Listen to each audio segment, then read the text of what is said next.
Okay, so picture this. You've been like carefully tending your tomatoes all summer, right? Dreaming of that first juicy bite.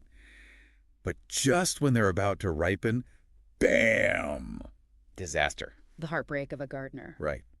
The leaves are all speckled, the plants are wilting, and you take a closer look and you see these like practically invisible little crawlies. Uh-oh. You, my friend, have been targeted by spider mites. And let me tell you, those are two words that strike fear into the heart of any gardener or farmer. These tiny terrors, I mean, you can barely even see them, but they have this, like, unbelievable appetite for destruction. It's actually kind of impressive. They really are like the ninjas of the plant world, wreaking havoc before you even realize what hit you. So for those who haven't had the pleasure of making their acquaintance, let's start with the basics. What exactly are spider mites, and why should we be so worried about something smaller than a pinhead? So, funny thing is, they're not actually insects, even though they often get lumped in with all the other garden pests. Spider mites are arachnids. Like spiders and ticks, right? Exactly. They're more closely related to those creepy crawlies than anything else. They belong to the Tetranychidae family, and for size, we're talking tiny, like 0.4 millimeters long. To give you some perspective, imagine a period at the end of a sentence. Wow. Okay, that is seriously small. It's kind of hard to believe something that size could actually, like, destroy a whole tomato plant, let alone an entire crop. How do they even do it? It's all in their feeding strategy. They've Yeah. got these piercing mouth parts, almost like tiny little needles, and they use them to pierce individual plant cells and just suck out all the good stuff, the sap. And get this, they like to hang out on the undersides of the leaves. Oh, sneaky. Right. It's like they're trying to stay under the radar, which makes them even harder to spot, especially early on. So they're secretly waging war on our plants while we're none the wiser. Okay, so how do we know if these microscopic marauders have moved into our gardens? What are the telltale signs? It all starts with the leaves. Keep an eye out for any tiny yellow or white dots. That's called stippling, and it's a sure sign that those mites have been busy sucking the life out of your plant cells. Ah, okay. Stippling.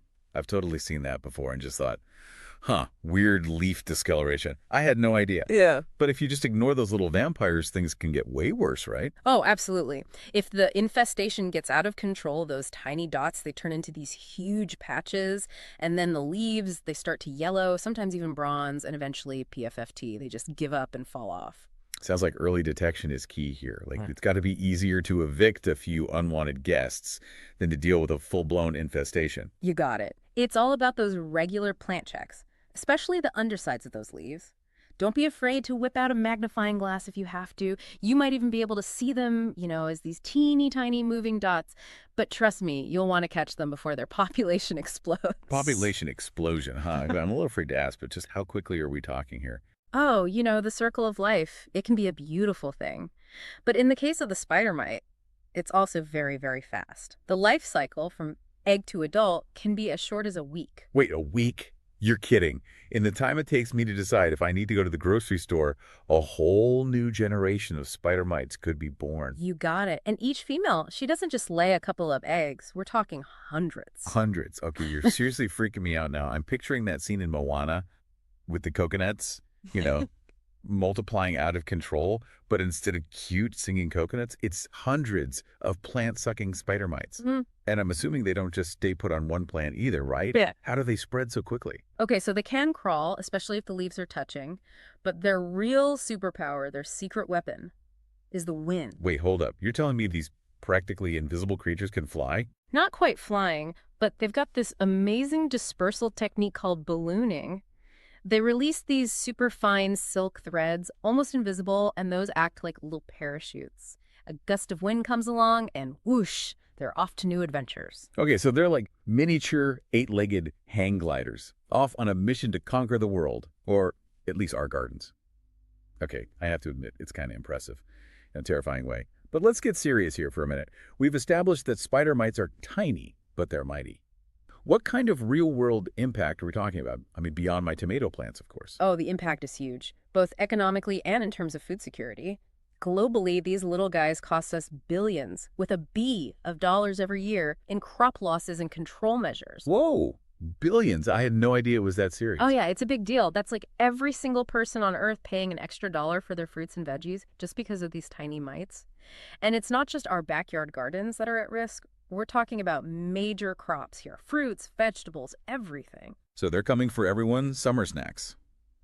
What kinds of crops are we talking about here specifically? Oh, they're not picky eaters, let me tell you that. They'll happily munch on just about anything. Strawberries, raspberries, citrus fruits gone. And then there's vegetables, tomatoes, cucumbers, melons, all the good stuff. Oof, my two favorites, tomatoes and melons. Okay, so those are all pretty susceptible. What about things like corn and soybeans? Do they go after those too? You bet. They attack major field crops like corn, soybeans, cotton, you name it. They're a real problem for farmers all over the world. And we can't forget about ornamental plants either. Roses, chrysanthemums. If it grows, they'll try to eat it. Okay, so we're talking about a pretty big problem for farmers and gardeners alike. And I imagine people have been battling these microscopic menaces for centuries. What are some of the traditional ways of, keeping them in check? Well, I have to say I'm feeling a little paranoid now, but good thing we're about to get into solutions. People have been dealing with spider mites for ages, so what are some of the tried and true methods for fighting back? Well, yeah, like you said, it's a problem as old as time. And there are definitely some go-to methods, each with their own, advantages and disadvantages. The most, I guess, obvious one is chemical control. Pesticides. All right. Just get rid of them all. But I'm guessing it's not quite that straightforward, is it? Yeah, if only it were that easy. Pesticides, they can definitely knock down a spider mite population quickly, but the problem is they come with a whole lot of baggage. Like what? Well, the biggest one is resistance. Spider mites are actually really good at developing resistance to pesticides, and it happens really fast. So it's like a losing battle. It can feel that way. Farmers end up having to use stronger and stronger chemicals, and the mites just kind of evolve. It's not a sustainable solution, that's for sure. Definitely not ideal. And then, of course, there are the downsides, harming beneficial insects, the environment, even us. Yeah. Okay, so what about the alternatives? Right, so there are a few other ways to tackle those spider mites. One is called cultural control, and it's all about making your garden less appealing to them in the first place. So it's like, don't even think about setting up shop here. Exactly, and it starts with the basics, honestly. Like what? Just keeping your plants healthy. Strong plants are way better at defending themselves.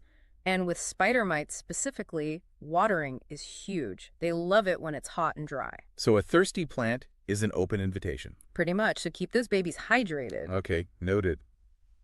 What else can we do? Weeding. Weeds can be a real haven for spider mites. They hang out there, multiply like crazy, and then... They launch an attack. Exactly. Okay, so weeding is important. Got it. What else? So another traditional method is mechanical control. Basically, you're just physically removing them from the plants. Okay, so we're talking like hand-to-mite combat. I'm imagining myself out there with tweezers. Well, you could try that, but they're so small you'd probably have more luck, wrestling a dust bunny. A better approach is just a strong jet of water. Like a mini power washer for my plants. Exactly. Just blast those mites right off. You can also prune away any really heavily infested leaves or stems, get rid of them completely to stop the spread. Okay, so those are some of the traditional methods, but I'm really interested in this idea of working with nature, not against it. Tell me more about biological control. Okay, so biological control is all about letting nature do the work for us. It's about introducing spider mites' natural enemies into your garden to keep them in check. So like releasing ladybugs and praying mantises and things like that? Those are great for other pests, but to be honest, when it comes to spider mites, we need a specialist. And what kind of specialist are we talking about here? We're talking another mite. Hold on, you're saying we fight mites with more mites? It sounds crazy, right? But it actually works really well. And the gladiator we're sending into the arena in this case is called Phytocilus Persimilis. Phytowhatulus. Yeah, it's a mouthful. That's okay. Is it as fierce as it sounds? Oh, absolutely. They call it the spider mite assassin for a reason. Okay, now that's a name I can get behind. Tell me more. What makes it such an effective assassin? Well, first of all, it eats spider mites for breakfast, lunch, and dinner. And by that, I mean each one can eat up to 20 spider mites a day. Whoa. All right, so they've got a serious appetite. What else? And on top of that, they reproduce like crazy. Remember how we talked about spider mites having a short life cycle? Yeah, scary fast. Well, Phytocilus persimilis can reproduce even faster. They lay their eggs on leaves right near their prey, and a few days later, bam, more assassins. They just keep coming. I love it. This is giving me hope for my garden. But, okay, how do I actually get my hands on these spider mite assassins? It's surprisingly easy. You can buy these predatory mites online, and even some garden centers sell them. And then what? Do I, sprinkle them on my plants. It's super easy. You just open the container and, distribute them near the affected plants. They do all the work. Exactly. They're self-propelled spider mite-seeking missiles. I love it. Okay, but here's a thought. If these predatory mites are so good at what they do, won't they, like, run out of food and then starve? Good question. And this gets at why it's so important to have a more holistic strategy. Releasing predatory mites is great, but it's got to be part of a bigger plan. So you don't want to just throw them in there and hope for the best. Exactly. You need a more, what's the word? Measured approach. I like it. So we're not just waging war, we're being strategic about it. Right. This is where the idea of integrated pest management comes in. Integrated pest management, IPM. Yeah, it's a mouthful. So what is it? Basically, it's a way of approaching pest control that's both effective and sustainable. Instead of just focusing on one thing, we use a combination of methods, chemical, cultural, biological, to keep everything in check. So not just going to war on everything in the garden. Exactly. And IPM, we're not even trying to get rid of every single pest because that's just not realistic. It's more about prevention, long-term control. So for spider mites, IPM would be a combination of things like choosing plants that are naturally more resistant, making sure they're healthy, using those predatory mites we talked about, and maybe even like targeted pesticides as a last resort. Exactly. It's about using all the tools we have, but in a smart way. And, speaking of tools, there's another big one emerging in the pest control world: technology. Technology. Yeah. Okay, now you've got my attention. Okay, so we've got technology fighting spider mites. That just sounds kind of futuristic to me. What's that all about? Well, you know how we were talking about those silk threads and how they use them to balloon through the air? Right, like their own personal little parachute? Exactly. So imagine we could, detect them while they're in the air before they even land on the plants. Oh, wow. Now that would be amazing. An early warning system. But how is that even possible? Satellites, believe it or not. Satellites. Yeah. Companies like Pharmanaut. They're using satellites and artificial intelligence to detect really subtle changes in plant health. They can actually spot those spider mite webs from space. Hold up. So we're talking about satellites orbiting Earth that can help us fight off these tiny little mites in our gardens. Pretty cool. That's incredible. So farmers can, get intel from orbit to protect their crops. That's the future of farming right there. And it really shows you how technology is changing everything. And by using these high-tech tools, along with everything else we know, about biological control and IPM, we can have the best of both worlds. I love that. It really highlights how much we're still learning about these tiny creatures, right? And how incredibly complex these systems are. Yeah. So as we wrap things up here, is there one key takeaway you hope our listeners walk away with? I think the biggest thing is you don't have to choose between, protecting your plants and protecting the environment. Those two things can go hand in hand. By choosing biological solutions, we can work with nature instead of against it. Love that. It's about finding that balance. Well, that's about all the time we have for today's deep dive. But hey, next time you see a spider web, don't just think about spiders. Think about all those tiny warriors fighting off those sap-sucking spider mites. And maybe give a little nod to those satellites up there. Keep and watch. Thanks for listening, everyone. And until next time, happy gardening.